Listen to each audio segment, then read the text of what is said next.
Hello, today we are taking a look at my stats and my revenue and my traffic sources for September 2022 and why I think Etsy may have caused a little hiccup in my shop, but I'll get to that in a minute. If you're new here, these videos are something I do once a month to share the journey of me turning around what was arguably a failing Etsy shop and hopefully pivoting it into something that is going to be more sustainable and viable. But without further ado, let's just dive straight into my stats for September, shall we? Yes. All right. Well, we'll focus on the visits first, and I'll just refer to my notes. I got 1,253 in September, which is up from August's 1,193. And I didn't do anything different to try and drive traffic. It was the usual YouTube, Instagram, and I don't think I even released any new items in September that I can remember. So that's pretty good. Sales were down slightly, and again, I'm going to touch on that in a minute. I got 13 in September, and in August I got 16. Now my sales were pretty consistent and normal for the first half of the month, and then as you can see here, there was a bit of a blip for almost 2 weeks, and then towards the end of the month they picked up again. It was a very sudden drop-off, prolonged for, again, 2 weeks, and then a sudden pick-up again, and it's been consistent ever since.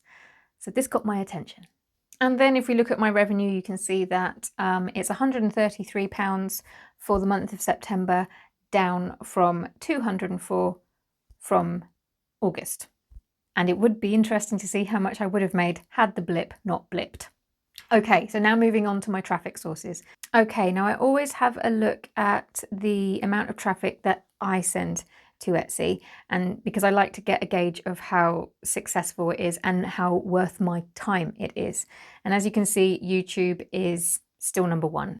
It's down a little bit. I got 267 visits according to Etsy stats, which was down from 308 in August. I had 54 visits from Instagram. That's what Linktree is. It's the only place I have my Linktree link. 54 down from 82 in August. And then we have some more mobile YouTube visits, one from eRank and another from Ecosia, which is a search engine. So all very good, very nice. Just a quick note on the traffic sources. I usually feel better when I have 3 main external traffic sources. Currently, YouTube and Instagram are my main ones. And I did try TikTok. I say try, I didn't put a lot of effort into it, but I'm thinking going forward I might try Pinterest again. I haven't really done that for years and years and years, so I have no idea what I'm doing. It might have to be a new year thing once I've gotten loads of other stuff out of the way, but eventually what I'm hoping to do is to introduce another source of traffic. At the moment though, I'm reliant on YouTube and Instagram. Okay, let's get back to that blip, because I have thoughts. Okay, now if I share with you a screenshot of my stats from middle of August to today, which is the 7th of October at the time of filming, you can see why that blip got my attention. The amount of sales leading up to it and just after, that's normal. That is what I have been working on with my whole shop pivot. So usually I release collections of things, and the problem I was having was that I would have this huge influx of orders and revenue, which was lovely, but then there'd be nothing. It would be crickets, and I would struggle to keep things in my shop and make any sales in between these launches. I didn't like that. I wanted to have some items that would bring in consistent sales, just like a beep, beep, beep, beep, beep, like a heartbeat, keeping my shop going in between these product launches. And as you can see, I did it. I now have a healthy range of items in my shop that's keeping the sales ticking over, which is why that little blip there really did get my attention. Now, thankfully, things like that don't happen very often for my shop, but when they do, the next thing that I want to do is to try and find out why. So there's usually 3 things that I look at. my shop, anything going on in the world or even locally, big events or holidays or anything like that that I have no control over that may have an impact on buyer behavior. And then of course the Etsy algorithms themselves. Okay, so the first thing I want to look at is my own activity and my shop and see if I did anything that temporarily broke it. Thankfully, I did nothing. So I know I can rule that out. Okay, so moving on to the bigger things, there were only 3 main things that I could think of that may have had an impact on buyer behavior. The first one was the Queen's death in September and her subsequent funeral. Having looked closer at it though, I realised that the timings of all of this didn't coincide with that blip. Not to mention, I'm not convinced that this kind of life event would have a big impact on buyer behavior. So I ruled that out. The next thing that I looked at as a possible cause was our Prime Minister's mini budget.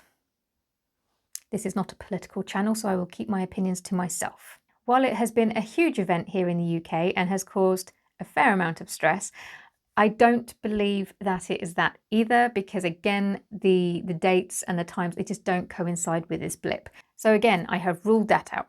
And then the last thing that popped into my head was the postal strikes, which just seemed to be never ending. However, during this blip, there were no postal strikes. And there was one very, very small one right at the end. And although I didn't make any sales while the postal strike was going on, it picked up immediately afterwards. Okay, so I can rule out any big life things that may have impacted buyer behavior. That leaves me with Etsy's algorithm.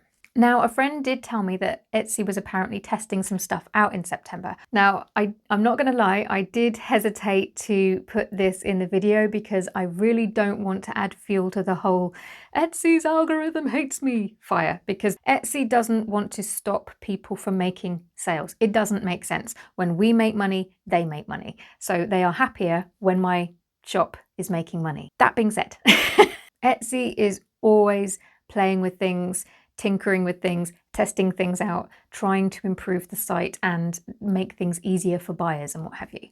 And when we create our shops, no matter when we do it, no matter how long ago, we agree to our shops being in tests as and when, and they don't necessarily have to tell us when they do it. So is it inconceivable that my shop was in a test? No, it's quite possible. And if we look at the graph again, because sales were so consistent in the lead up to this, and then it just flatlined, and then as if a switch was flicked, it just came back on again. That kind of does suggest to me that something was tested. Now again, just for clarity and just to be, completely transparent, I don't know that this was the case. This is all very hypothetical. The reason I'm leaning towards this as a possible explanation is simply because it's the one that makes the most sense. And if it is true, I'm not concerned, because Etsy do test things and they have to make the platform better. And I just hope that if I was in a test, that the data that they have gleaned from that is that whatever they tested did not work. So please don't do it again, Etsy. Okay, great, thanks. If it was you. Not saying it was, but just saying, stop it. So although I am a little bit concerned about fanning the flames of the Etsy algorithm hates me fire, I did want to mention this because I do think it's just important that we bear it in mind and also factor it in when we're doing our sales projections and things like that. We have to remember that there might be something that happens that is completely out of our control. So plan ahead with that information in there. In a nutshell, my takeaway from September is that my pivot is working. I wanted those more consistent sales. I've got them for the most part. And everything is growing steadily and things are going up. I'm very happy. Do give this video a thumbs up if you enjoyed it. If you didn't, I'm sorry. And if you want to see more videos about my pivot and this whole journey that I'm on, I put a playlist together for you and I'll see you over there. Ta-ra!